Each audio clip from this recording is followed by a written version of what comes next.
Olá, tudo bem com vocês? Eu espero que sim. Mais um dia, o terceiro dia do nosso projeto Guardiãs do Lar, para toda mulher que quer fazer a diferença. E hoje é um dia muito importante.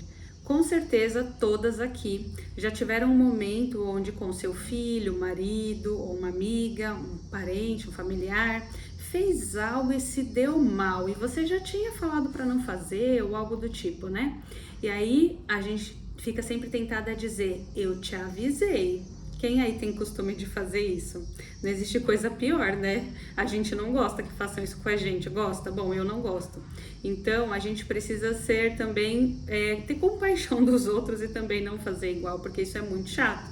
E isso entra no nosso desafio, né? Sobre não criticar. Por quê?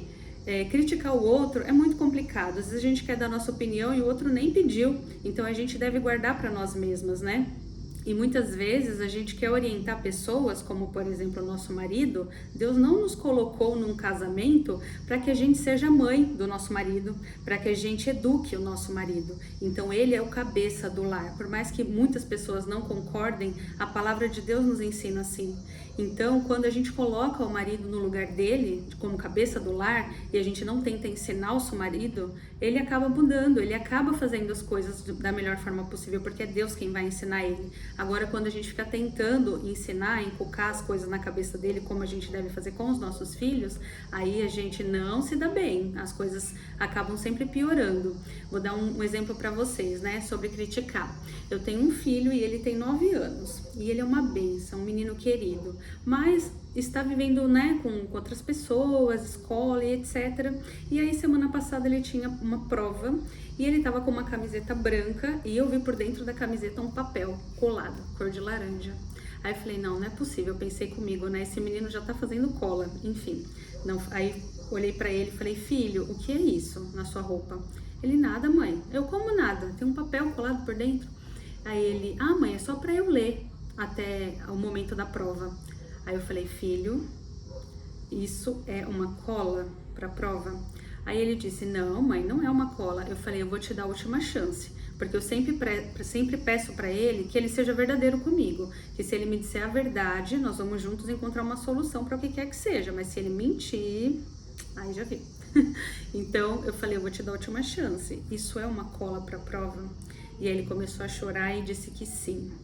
Então eu poderia ter falado um monte, ter esbravejado, ter xingado, ter falado você é um burro, enfim, ter falado inúmeras coisas, poderia ter batido nele, poderia ter feito inúmeras coisas, poderia ter falado, nossa filha, é isso mesmo, eu vou te ensinar a colar direito, vamos botar uma camiseta escura para ninguém ver o papel.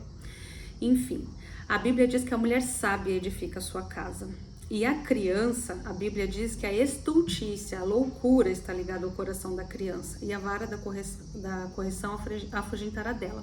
Então, cabe a nós ensinar os nossos filhos. Nesse momento eu orientei, eu disse, filho, você estudou, o Espírito Santo vai te ajudar a lembrar do que você estudou, você não precisa colar. Você estudou bastante, vamos treinar com a mamãe.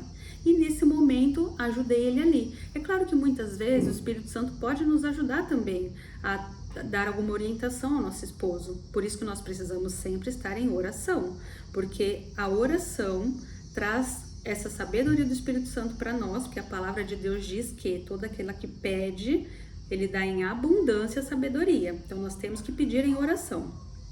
E aí nós pedindo em oração, o Espírito Santo vai nos guiar do que falar, como falar, quando falar. E muitas vezes a gente tem que se calar, porque o nosso marido não é o nosso filho, a nossa amiga não é a nossa filha. Então, mesmo os nossos filhos, a gente tem que ter sabedoria para falar. Então, a gente precisa buscar de Deus essa sabedoria em oração e não tentar educar, principalmente os nossos maridos. Então, a gente precisa continuar praticando, não criticar, mas sim falar palavras agradáveis, motivadoras e não reclamar, tá bom? A gente precisa também olhar para dentro de nós mais uma vez e pensar, por que eu critico tanto? Por que eu tô falando essas coisas?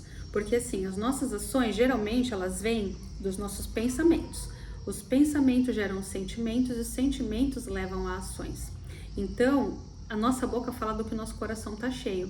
Se eu estou uma pessoa muito crítica e muito reclamona, eu estou cheia disso.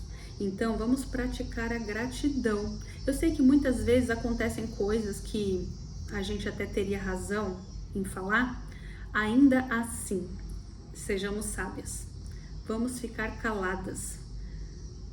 A Bíblia não diz que nós somos donas da razão. A Bíblia diz que até o mais tolo se passa por sábio quando fica calado. Então, nós precisamos pedir orientação de Deus, do Espírito Santo, para só falar quando realmente Ele nos orientar dessa forma, para que nós sejamos canal de bênção, porque toda palavra dita, toda palavra proferida pode ser usada, pode ser instrumento para bênção ou para maldição. Eu não quero ser instrumento para maldição e acredito que nem vocês, né? Então, algumas têm mais facilidade, né? Em ter essa calma, em pensar antes de falar, em muitas vezes guardar para si, mas muitas não têm ainda. Então, por isso que nós precisamos buscar e colocar em prática.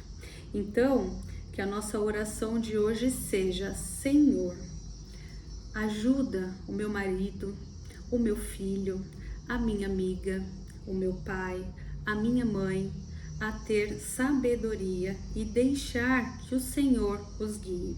Então, quando a gente identificar que alguém, algum amado nosso, seja o marido, seja o filho, seja o pai, a mãe, uma amiga, enfim, que nós possamos orar, levar a Deus, porque às vezes são coisas tolas do dia a dia, né? Mas muitas vezes são situações que estão se repetindo, às vezes até tirando a nossa paz, às vezes coisas sérias, coisas mais complicadas, mas o nosso muito falar não transforma nada. A Bíblia diz que morar numa casa com uma mulher que só reclama é pior do que ficar num lugar que tá cheio de goteira. Quem aí gosta de barulho de goteira? Eu não gosto. Então, que nós não sejamos uma goteira na cabeça das pessoas, e principalmente dos nossos maridos, né? Porque geralmente são os que mais sofrem. Aquelas que não são casadas, isso vai servir, claro, né? Para os seus pais, para os seus amigos, para os seus filhos, enfim, o seu grupo. Muitas vezes a gente cuida, né, de pessoas, ou no nosso ambiente de trabalho, que a gente não seja aquela pessoa que parece uma goteira. E a palavra também diz que a mulher sábia ganha o seu marido sem palavras. Vou falar mais uma vez. A Bíblia diz que a mulher sábia ganha o seu marido sem palavras. Então não é o nosso muito falar que vai transformar ninguém, nem o nosso marido, nem outras pessoas. Podem reparar, até com as amigas, até no ambiente de trabalho, com os filhos, a gente falar demais não muda ninguém, não ajuda ninguém. Então o que nós precisamos é orar sem cessar. Quem aí já está conseguindo praticar a oração? Me contem, gostaria de saber depois nos comentários de vocês. Quem tiver com dificuldade também pode se abrir. Então vamos buscar orar e vamos buscar focar naquilo de bom. As pessoas, aquele que a gente mais convive, mais está tendo dificuldade em não reclamar, vamos fazer uma lista. Tudo que ele fez de ruim, não, que ele fez de bom. Ele pode ter feito uma coisa de boa no dia. É isso que a gente vai falar. Nossa, que legal isso que você fez. Nossa, eu gostei muito, muito obrigada. Nossa, olha como isso foi importante no nosso dia. Que diferença que fez. Nossa, muito obrigada por essa ajuda que você deu. E se a pessoa não fez nada de bom, agradeça a Deus por você ter um parceiro, por você ter um filho, por você ter uma oportunidade de você ser diferente. Porque se não tivesse ninguém difícil do teu lado, seria muito fácil você ser legal, né? Então, vamos agradecer até a oportunidade que Deus nos dá de sermos diferentes. Que o Senhor nos guie mais este dia, nos dê sabedoria, discernimento e mantenham o foco. Olha o desafio, proferir palavras agradáveis, motivadoras e não reclamar. Fiquem com Deus.